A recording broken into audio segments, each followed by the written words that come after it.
Max Out reflexionamos sobre la vida, lo que pasa antes, después y durante, y todo lo que puede dar de sí un café.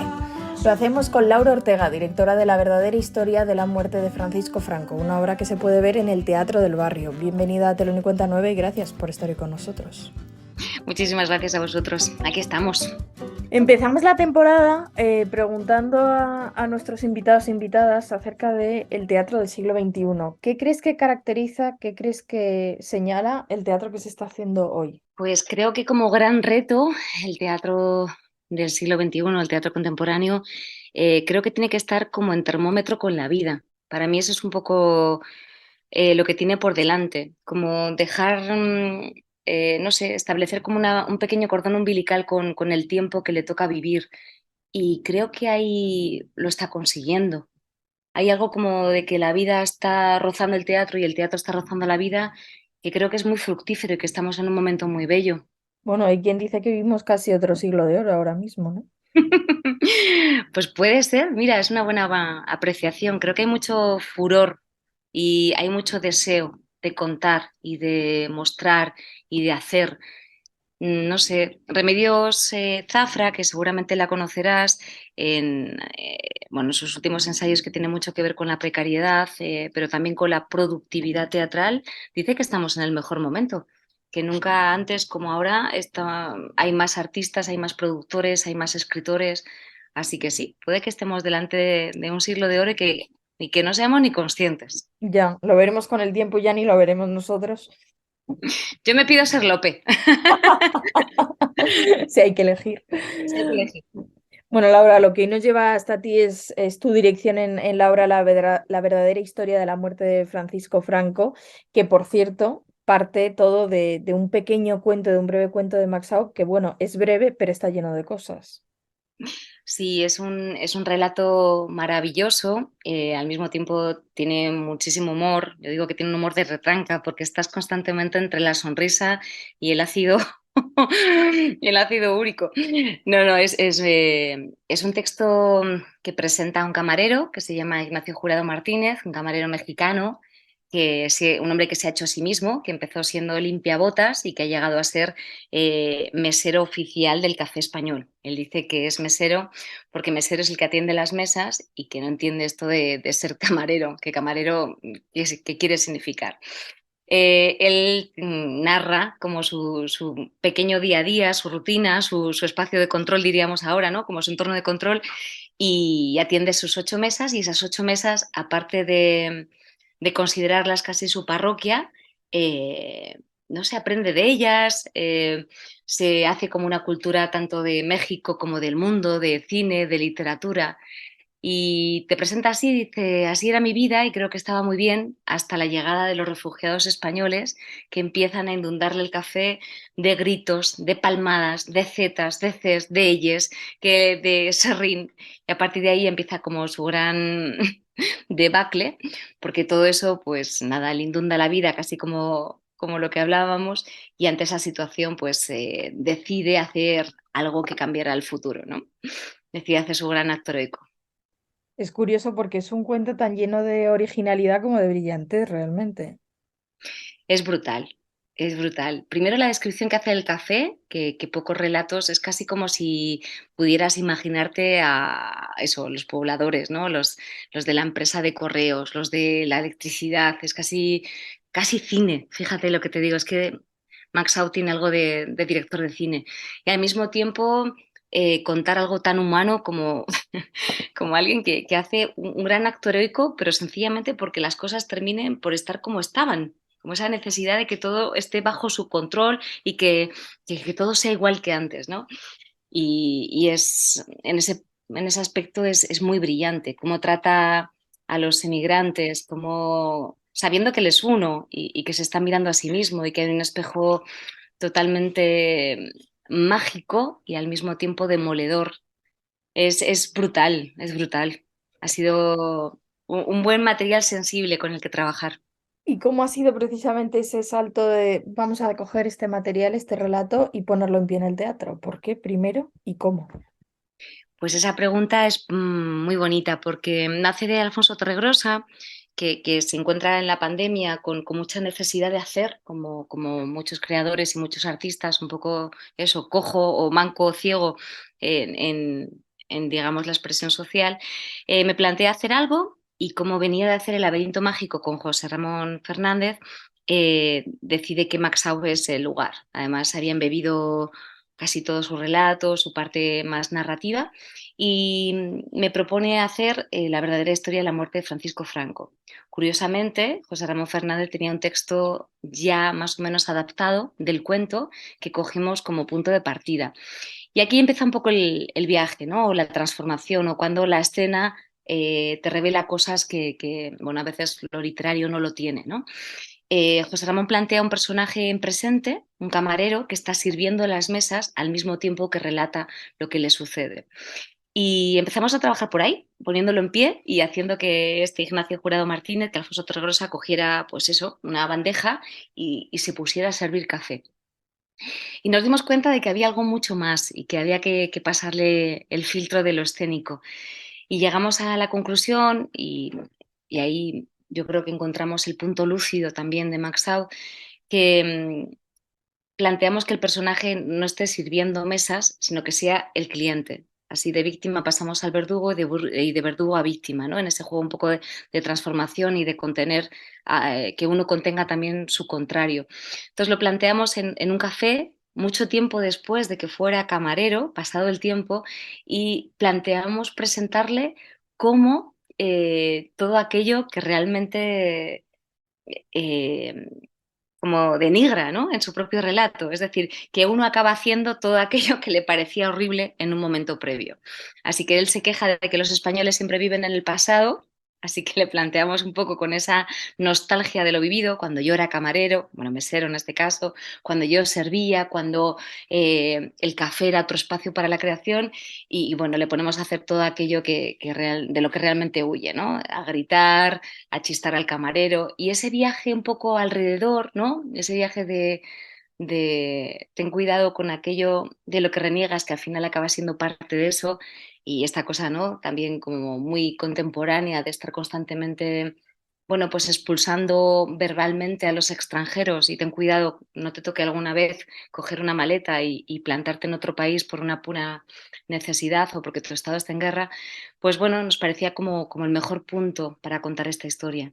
Y creo que ha sido un buen hallazgo por todo lo que sucede cuando empezamos a trabajar y funcionaba. Entonces, nada, toda la puesta en escena se construye a partir de que el escenario se convierte en un café, él llega y a un camarero que parece no hacerle demasiado caso y que prácticamente no existe, pues le pide un café con leche. Empieza como a rebuscar entre el café a alguien a quien contarle esta historia con un poco la empatía de seguro aquí hay alguien que pueda entender mi historia y a partir de ahí empieza el gran relato un poco haciéndose homenaje a las grandes conversaciones o cuando teníamos ese tiempo de escuchar historias de otros, ¿no? Si no, es casi ese sueño de ese café donde la gente habla y se entienda y existe ese espacio-tiempo, ese casi el sueño de volver a tener eso. Totalmente.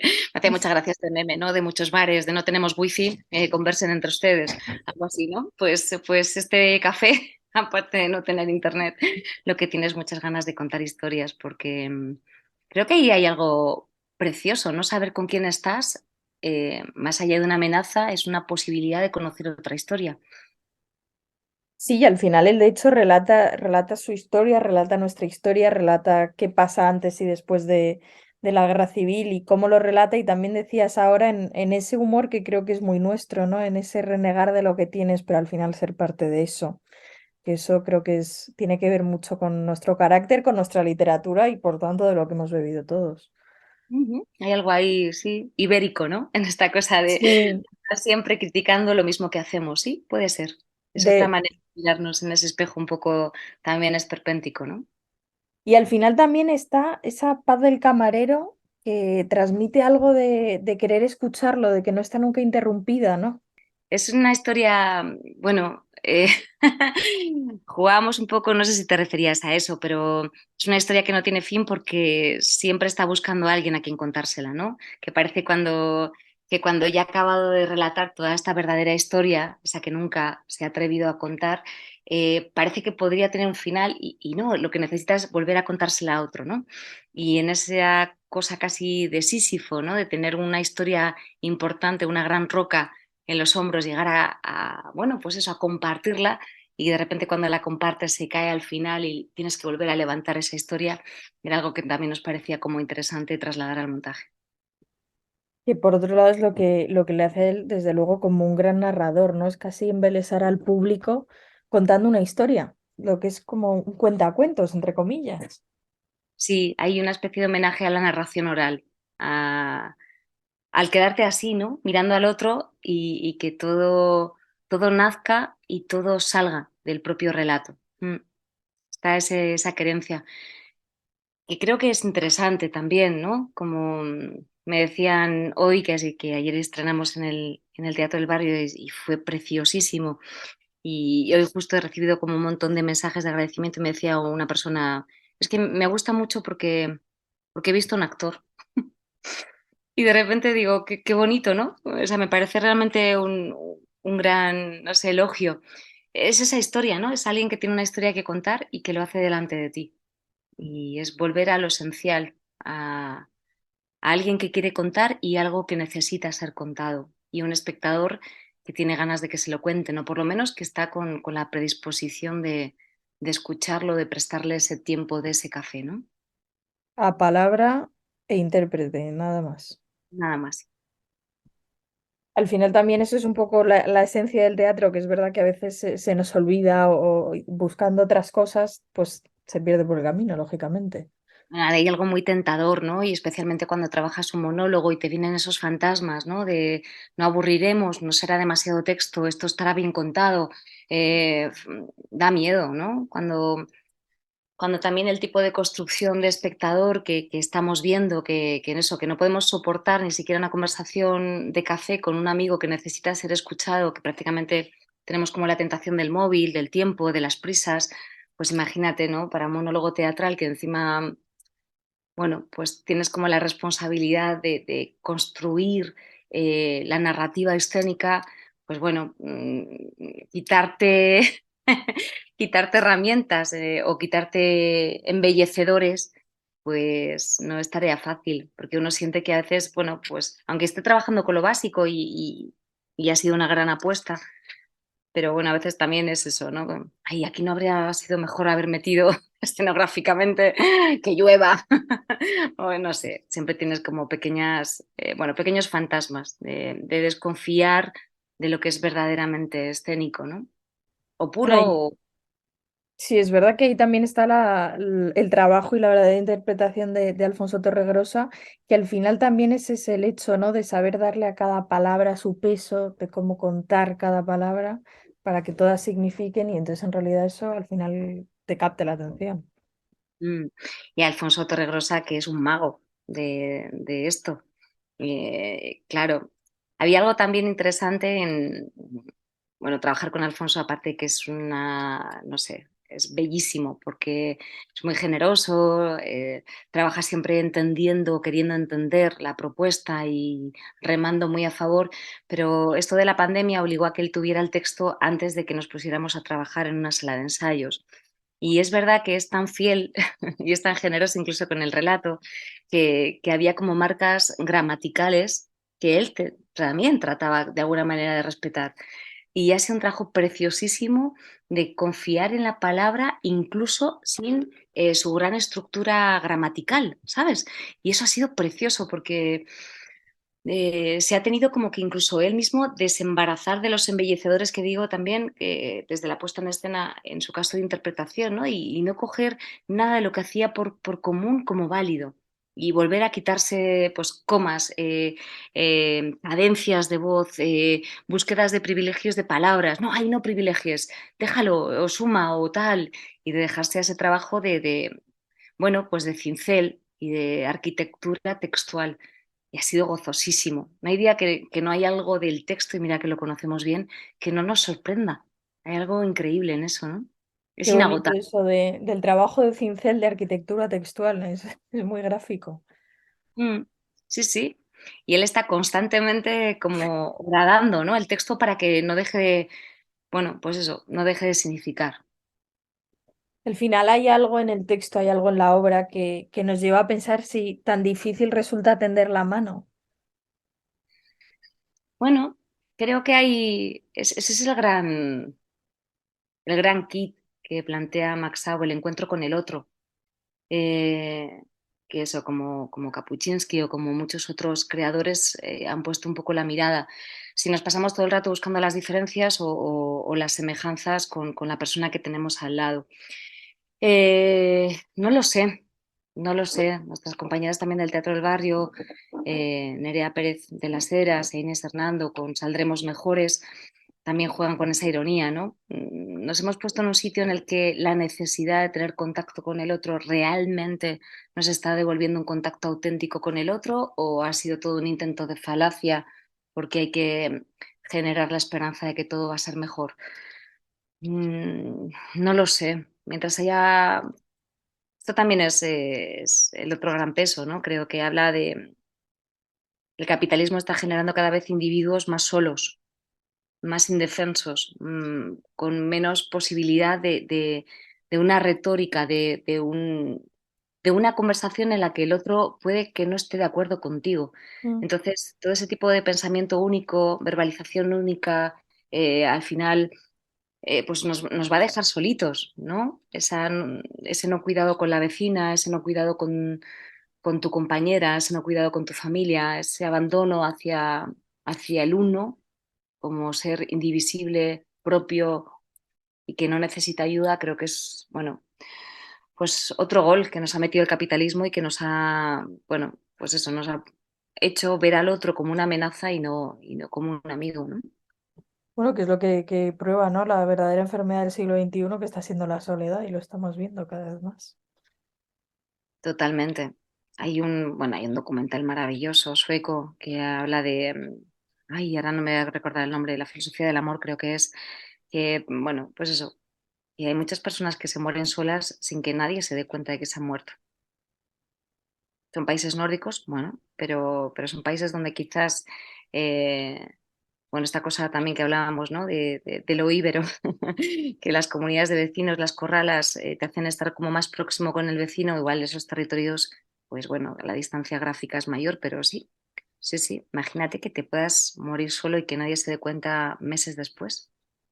Es terrible. Al final la historia nos lleva, tiene muchos momentos de comedia, tiene mucha comicidad, pero como bien decías, tiene algo agridulce, porque cuando se acaba sientes algo de que las historias siempre se repiten. Sí, sí, sí. Ah, qué bonito dicho. Es agridulce porque al final también él, digamos que su acto heroico, ¿no? Esto de plantarse con un avión Iberia, llegar a la Puerta del Sol y matar a Franco, que le parece que, que eso va a solucionar todos sus problemas, pues bueno, darse cuenta de que eso no es posible, de que todo va a ser igual, hay algo ahí de pensamiento, bueno, eso de un poco bueno, catastrofista o pesimista de la vida. Eh, pero bueno, es que claro, él vuelve a su café pensando bueno, que el café con leche ha vuelto idiota a la humanidad. Como hay una parte como muy tierna, pero al mismo tiempo como muy de agarre, ¿no? Pero sí, juega constantemente con lo agridulce, sí, con reírte de algo que sabes que de alguna manera está haciendo herida, ¿no? Pues Laura, hablando de café, esta sección se llama Sin café como excusa y te tengo que decir que con la excusa del café o no, no sé si con leche o solo, proponemos siempre a nuestros invitados e invitadas una persona o un personaje de ficción con el que se tomarían un café sin dudarlo. No tiene por qué estar vivo, puede ser un personaje mismo de la ficción. ¿Cuál sería el tuyo? Pues mira, me encantaría, y no es aleatorio, ¿eh? O sea, quiero decir que no es, digamos, comercial, o sea, que no estoy haciendo marketing, pero me encantaría poder tomar un café con Maxao. Me encantaría. Creo que es Pues, un gran conversador. ojalá Y conocerle. ojalá, ojalá. Ojalá conocerle. Pues, Laura ¿qué Ortega, pasa? directora de La verdadera historia de la muerte de Francisco Franco, que está en el Teatro del Barrio. Gracias por acercarnos a esta pieza, a esta pequeña historia que no deja de ser una gran historia. Muchísimas gracias, ha sido un placer. Qué gusto.